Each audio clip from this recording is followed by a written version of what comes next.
Hey y'all, welcome back to the ranch. I'm Jared Paul, and today it's post-cleanse day, so I am gonna dive into some boom flat iron steak, some nice red meat. They're grilling up right now, and then after that, we're going to attack these black locusts, a nice little forest of like 4 or 5 trees and a couple of specimens. They're growing in nice and strong.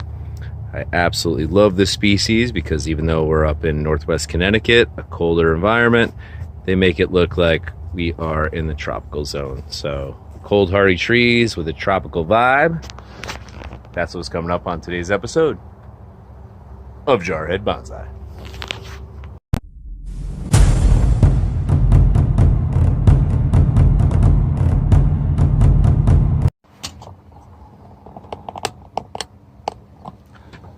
All right, y'all. So here we go on the black locust. Nice and full. Blowing in the breeze, looking good. So my outdoor black locust, they all have thorns. And my indoor black locust, the one that's on the avocado, that spends a lot of the days indoors, that one has no thorns. So that is a fun fact. For me at least. So I'm just gonna take a look at this lower canopy since it's growing in so crazy. Just raise it a little bit, get rid of the branches in the crotch and what's growing down.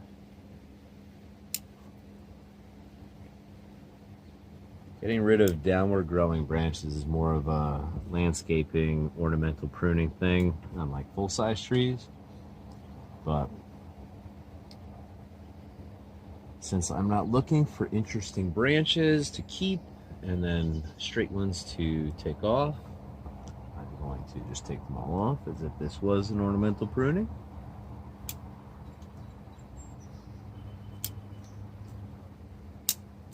All right. So this thing was kind of bushy, which made me proud and happy because I took a hard repot and back stronger, so that's always good. So it looks like about a 1/4 inch of dieback from maybe last pruning or the one before. So good note to know about your tree, whether it has dieback or no dieback. Like the maple has considerable dieback. So more popular tree, the maple. If you're pruning for the first time, you have no clue what you're doing, you're on the side of caution. You could always remove that deadwood later. All right, so I'm literally getting pricked the whole time, but it is what it is. Tiny little thorns here. On the larger, thicker ones, probably on the forest, I could show you there's like big, long thorns. So just like the leaves, the thorns are actually starting to shrink over time with the smaller pot and constant pruning, so that's a good thing. Just gonna keep removing these lower ones, pointing down, just until we reach like a natural canopy, and then I'll probably just give it a little top cut. So these black locusts, if you can see, they're starting to get lots of little bumps and texture to them. And this one's actually very vertical for a black locust, and you'll see when we get to the family of the forest planting, not the family, that the texture of the trunks is crazy. The roots are gnarly, growing over the soil, and there are huge prickers. Like this is a large one. You can see that. So with these, quite like my Japanese alcovas, they're gonna have plenty of cross branching and growing nice and healthy. But this is just a raising the canopy and profile pruning, so I don't care if there's cross branching, branches getting in arguments, who wants the room, doesn't matter to me. Literally just shaping it in, because finally, you have to earn this, people. Finally, after 4 years, I just know I have a healthy tree. It likes the outdoors and has a few months of healthy growing left in it before the cold season. So why not just get at it, give it a nice shape, make it look pretty.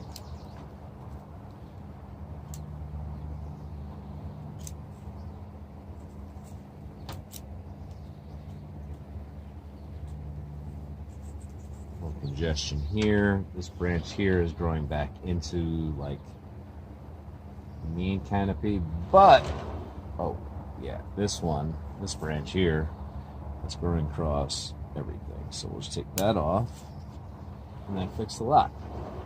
A little bit of height to take out here, a little bit of depth off the back. Black locusts are cool. They can go through a lot and survive. Definitely a hard pruning and survive, but I've seen them survive so many like spider mite attacks and green aphids. They don't care. They're like, whatever, bring it. Maybe that one. Once you do like a canopy pruning and you find a branch that has been untouched, even though it's probably not exceeding the length or the height of where you prune back to, you might just want to nip that off just to take a little bit of energy out, because otherwise in a week you'll just have these few long branches reaching up above the rest of the canopy. Where with this one, even though I'm a little disappointed in myself, it looks more of like a flat top, it still is all in balance. Nothing arguing with each other. A lot of potential for the future. Alright, cool. Locust 1, done. So if my camera shuts off, yeah, it's my fault for not getting a new camera, but I'm not taking the blame. Alright, so this one's nice and full. So I didn't like the flat top I just gave the last one, so I'm just going to start at the bottom. And I might be a little more selective at the top to kind of round it out. Although I know the previous tree I pruned will recover well. Oh, this is pretty cool. When a branch grows down into the ground. When I lived in South Carolina in the US, they had these oak trees with Spanish moss on them, and they would just grow absolutely wild. It was like the thing to not touch them. And a lot of times they would reach out, touch the ground, go underground, and come back up. Or people would like prop them up with decorative stuff. It's a thing down there. So anyways, even though that's an attractive thing with certain species, right now it's not working for me. So that section of South Carolina is called the Low Country. If you're from there, you know what I'm talking about. If you're visited, like Hilton Head, Bluffton, Beaufort, anything basically below Charleston and above Savannah, then you know what I'm talking about. If you're not from the US, well, yes.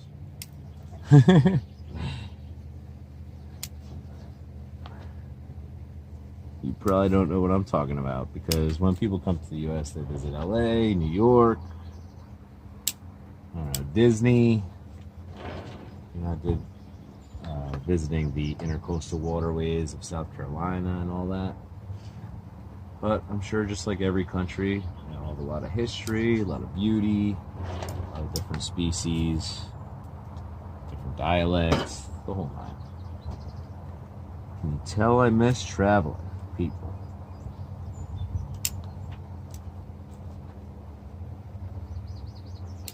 Had like a small trip to Puerto Rico with Franny, specifically because she was performing and I wouldn't let her go alone.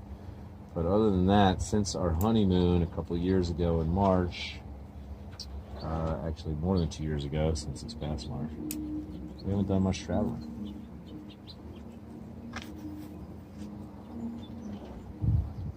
There is nothing better than traveling and wandering around aimlessly and seeing all sorts of crazy trees, in my opinion.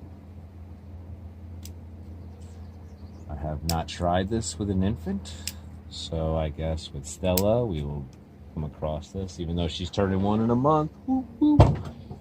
So maybe that's not considered an infant anymore, but yes, traveling with a baby. That'll be a new one for me. Because when Franny was young, I was like early on in the Marine Corps. I couldn't get the time off, nor did I have the money to actually do anything. Alright, so I'm just still like raising this canopy. Probably gonna run out of room here on my memory. Alright, I'll just stop it here so we can get a little glimpse of the forest that I still have to prune up. Alright, cool. Be right back. Alright. Got that shaped in. Oh, big ass branch coming around. Shape it in a little more.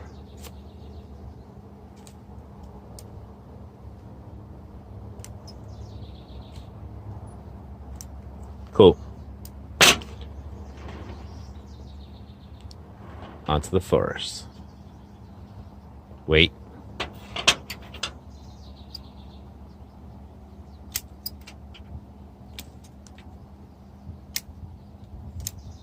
Okay. Onto the forest. Alright, people, so I threw this one on the turntable, but it's a little bit lopsided. Probably because it's so heavy. I got a nice little rock backdrop in here I'd like to display. There are crazy gnarly roots in this one. So I'm just going to remove everything coming outside the pot.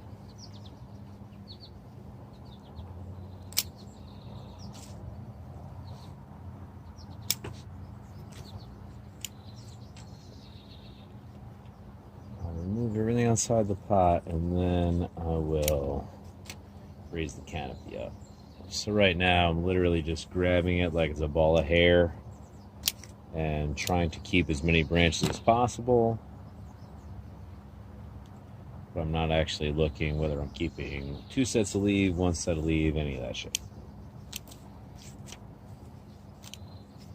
And I already know I'm running out of memory, so I'm just going to do this quickly. This isn't rushing, this is Peter Chan precision.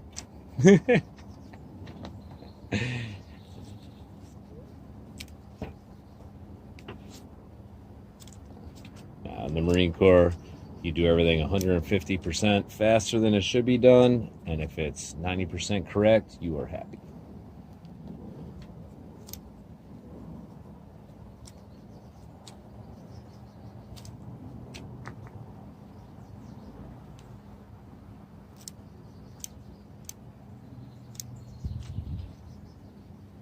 Some of these longer ones up top reaching out, will be part of that canopy prune. And if you're pruning your black locust with a bare hand, I'm literally just like feeling the branches and then cutting. I'm not gripping hard because of those huge prickers.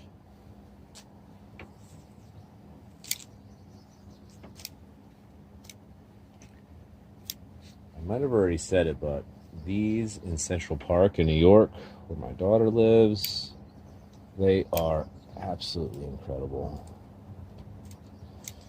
So, if you don't know the black locust, and you're going to New York City, definitely hit Central Park and take a note of those because they're old and gnarly and amazing. There's also a lot of ginkgos and random things like that you want to think of. Actually, when I was walking through there with my daughter one day, short visit, there was this very established ginkgo tree, and there were these I want to say Chinese ladies, but I don't know, some sort of the Asian world. They were throwing sticks and beating the ginkgo tree, getting the actual ginkgo seeds or nuts, whatever you want to call them, to drop. And I thought she was waving at me, but she was just getting her stick ready to hurl at the tree. And it was awesome. So down here, I have one growing out of the root. So that might become another tree, so I'm not going to prune that. Some lower branches down here. I'm just going to take them off so I can display the rocks. And we're probably off camera because I ran out of space. But it is what it is.